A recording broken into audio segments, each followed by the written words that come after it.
Bayangkan di tahun 2025 ini, sebuah kabar yang sudah lama, dinantikan, akhirnya mulai menemukan titik terang. Setelah sekian lama para pensiunan menunggu kepastian, kini hadir informasi resmi yang benar-benar menyentuh kehidupan sehari-hari mereka. Pemerintah melalui Menteri Keuangan yang baru saja dilantik akhirnya memberikan jawaban yang pasti, gaji pensiunan akan mengalami kenaikan hingga 16%. Kabar ini bukan sekedar isu atau janji yang sering terdengar dari mulut ke mulut, melainkan telah dipastikan oleh Taskpen sebagai lembaga resmi yang mengelola pembayaran pensiun bagi jutaan ASN, PNS TNI, dan Polri di seluruh Indonesia. Kenaikan ini tentu bukan angka kecil, bayangkan. Tambahan 16% dari gaji pensiun akan sangat membantu dalam memenuhi kebutuhan sehari-hari, dari kebutuhan pokok seperti beras, minyak goreng, gula, hingga biaya kesehatan yang semakin meningkat. Seiring bertambahnya usia, semuanya akan sedikit lebih ringan dengan adanya tambahan tersebut. Bukan hanya itu, kehatian ini juga memberi rasa tenang bagi para pensiunan yang selama ini selalu dihantui rasa khawatir. Apakah uang pensiun cukup untuk bertahan di tengah harga-harga yang terus naik lebih dari itu? Kabar ini juga menjadi bukti nyata bahwa pemerintah masih memperhatikan nasib para pahlawan, pengabdi negara yang sudah mengabdikan puluhan tahun tenaga dan pikirannya. Tidak jarang, banyak pensiunan merasa seolah terlupakan setelah memasuki masa purna tugas. Namun dengan adanya kebijakan baru ini, jelas terlihat bahwa suara mereka masih didengar. Dan yang lebih penting, fakta ini bukan lagi sekedar rumor. Taskpen sudah mengonfirmasi secara resmi, sehingga para pensiunan tidak perlu lagi bertanya-tanya atau termakan kabar yang simpang siur. Semua sudah jelas, sudah pasti, dan sudah ada jadwal yang akan dijalankan di tahun 2025 ini. Jadi mari kita bahas bersama secara lebih detail, apa makna kenaikan 16 ini, bagaimana mekanismenya, kapan mulai berlaku, serta dampaknya terhadap para pensiunan dan keluarga mereka. Mari kita bayangkan lebih jauh bagaimana sebenarnya kenaikan gaji pensiunan 16% ini akan berjalan, dan apa artinya bagi kehidupan nyata jutaan orang di Indonesia ketika Taskpen secara resmi menyampaikan bahwa angka ini sudah diputuskan. Tentu pertanyaan besar yang muncul di benak para pensiunan adalah, bagaimana mekanisme kenaikan itu dihitung, kapan uang tambahan itu benar-benar akan cair, dan seberapa besar dampaknya bisa dirasakan dalam keseharian. Karena bagi para pensiunan, setiap rupiah memiliki arti. Uang pensiun bukan hanya sekedar nominal di atas kertas, melainkan menjadi sumber utama untuk bertahan hidup, menjaga kesehatan, dan memberi ketenangan di masa tua. Dalam konteks ini, Menteri Keuangan yang baru punya peran sangat penting. Setiap kali ada pergantian Menteri Keuangan, selalu ada rasa penasaran dan harapan besar apakah Menteri yang baru ini akan lebih berpihak kepada rakyat kecil, khususnya para pensiunan. Apakah ia punya keberanian untuk mendorong kebijakan yang lebih prososial, bukan hanya pro angka dalam laporan keuangan negara? Dan ternyata jawaban Pirma dari beliau cukup menggembirakan. Dengan dukungan penuh Presiden dan koordinasi dengan Taskpen, akhirnya keluar keputusan bahwa tahun 2025 akan menjadi momentum kenaikan gaji pensiunan sebesar 16%. Kalau kita tarik ke kehidupan sehari-hari, kenaikan ini mungkin terdengar sederhana, namun bagi banyak pensiunan yang hanya mengandalkan uang bulanan dari Taskpen, tambahan itu bisa menjadi penyelamat. Bayangkan seorang pensiunan guru yang setiap bulan menerima gaji pensiun Rp2.000. Dengan kenaikan 16%, ia akan menerima tambahan sekitar Rp320.000 per bulan. Uang itu mungkin cukup untuk membeli obat darah tinggi yang rutin harus diminum atau menambah anggaran belanja dapur agar anak cucu yang datang berkunjung bisa makan dengan layak. Bagi sebagian orang, jumlah itu tampak kecil, tetapi bagi seorang pensiunan yang hidup sederhana, setiap tambahan rupiah membawa rasa lega yang luar biasa. Lalu bagaimana dengan pensiunan yang dulunya menjabat sebagai ASN dengan golongan yang lebih tinggi, atau mereka yang berasal dari TNI dan Polri? Tentu saja kenaikannya akan lebih besar, karena dihitung berdasarkan persentase. Misalnya seorang pensiunan perwira yang menerima Rp7.000 per bulan, dengan tambahan 16% berarti ia akan mendapatkan lebih dari Rp1.000 tambahan. Jumlah ini bisa membantu banyak hal, mulai dari biaya pendidikan cucu, perbaikan rumah yang sudah tua, hingga tabungan kecil untuk kebutuhan darurat. Namun yang menarik bukan hanya angka-angkanya, tetapi itu juga pesan moral di balik kebijakan ini. Pemerintah seolah ingin mengatakan bahwa mereka tidak melupakan para pensiunan.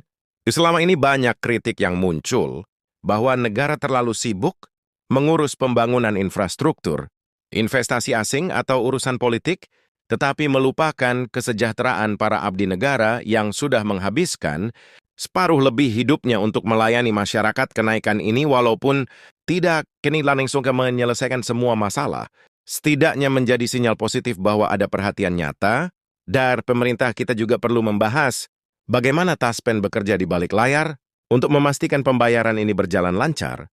Selama bertahun-tahun Taspen sering menjadi sorotan, terutama terkait dengan keterlambatan pencairan, masalah administrasi atau data yang belum sinkron, tetapi dalam beberapa tahun terakhir, ada perbaikan besar-besaran, terutama dengan sistem digitalisasi layanan.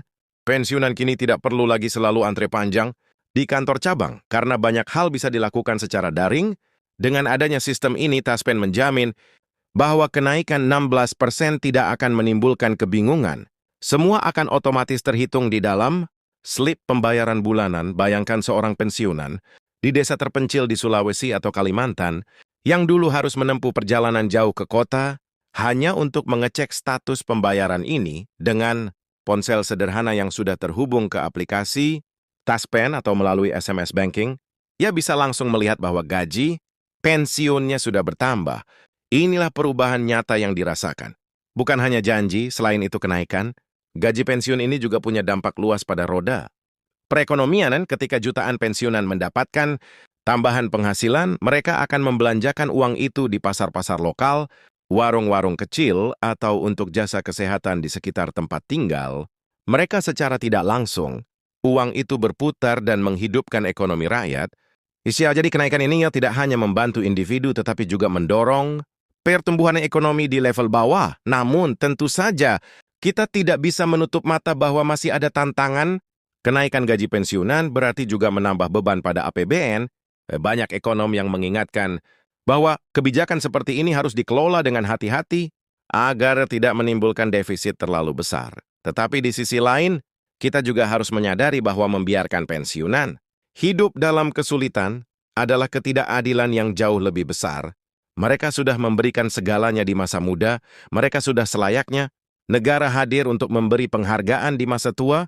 Menariknya, beberapa analisis menunjukkan bahwa kenaikan 16 ini adalah bagian dari strategi pemerintah untuk meredam keresahan sosial di kalangan pensiunan. Kita tahu di media sosial, banyak pensiunan atau keluarga, mereka yang sering menyuarakan kekecewaan terhadap kebijakan pemerintah. Dengan adanya kebijakan ini, diharapkan kepercayaan publik bisa kembali menguat. Ini juga penting secara politik, karena dukungan dari kelompok pensiunan tidak bisa dianggap remeh. Mereka memiliki jaringan sosial yang luas, mereka mendidik generasi berikutnya, dan suara mereka masih berpengaruh dalam percaturan opini publik. Kalau kita lihat lebih dalam, angka 16% sebenarnya bukan angka yang muncul begitu saja. Ada proses panjang di baliknya. Tim dari Kementerian Keuangan, Bappenas dan Taskin melakukan kajian mendalam, memperhitungkan inflasi, kenaikan harga kebutuhan pokok, serta kondisi fiskal negara. Jadi angka ini bisa dianggap sebagai angka realistis. Bukan asal-asalan. Memang sebagian pensiunan mungkin berharap kenaikannya bisa lebih besar, misalnya 20 atau 25%, tetapi pemerintah tampaknya memilih angka yang aman agar tetap bisa dijalankan tanpa mengorbankan stabilitas anggaran. Sekarang mari kita renungkan sejenak. Bagaimana perasaan para pensiunan saat mendengar kabar ini? Ada rasa lega, tentu saja karena penantian panjang akhirnya terjawab. Tetapi di sisi lain ada juga rasa haru. Banyak di antara mereka yang sudah berusia lanjut, bahkan ada yang kesehatannya mulai menurun drastis.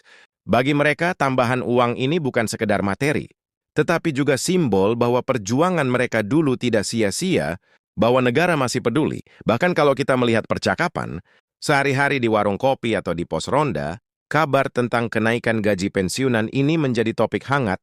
Orang-orang membicarakannya dengan berbagai sudut pandang. Ada yang merasa sangat bersyukur, ada yang membandingkan dengan negara lain, ada juga yang masih skeptis. Apakah benar-benar akan cair tepat waktu? Semua itu menunjukkan betapa pentingnya ISU ini dalam kehidupan masyarakat. Kita juga tidak boleh melupakan bahwa di balik angka-angka dan kebijakan, ada cerita manusia, ada seorang mantan perawat yang dulu bekerja di rumah sakit daerah dengan penuh dedikasi.